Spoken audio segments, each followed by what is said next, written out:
এক গ্রামে মুকুল নামে একটি দুষ্টু ছেলে ছিল।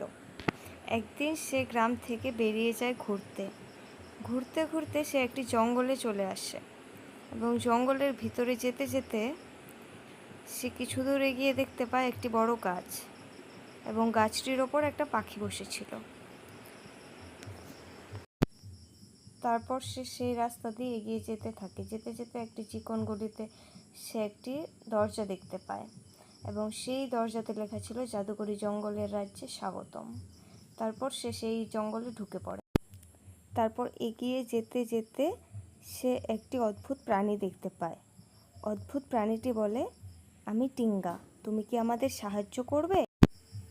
মুকুল বলল, কি সাহায্য করব? তারপর টিঙ্গা বলল, আমাদের জঙ্গলে একটি দানব আছে, সে আমাদের জঙ্গলের সমস্ত জাদু চুরি করে নিয়ে যায়।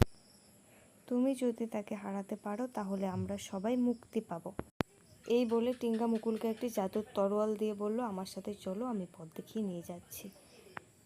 এই বলে টিঙ্গা মুকুলকে নিয়ে দানবের গুহার দিকে এগিয়ে গেল। পথে তারা নানা বাধা অতিক্রম করে শেষ পর্যন্ত দানবের গুহায় পৌঁছায়। মুকুল জাদুকরি তলোয়ারটি দিয়ে অনেক যুদ্ধ করে শেষ পর্যন্ত দানবটিকে পরাজিত করে জাদুকরি জঙ্গলকে মুক্ত করে।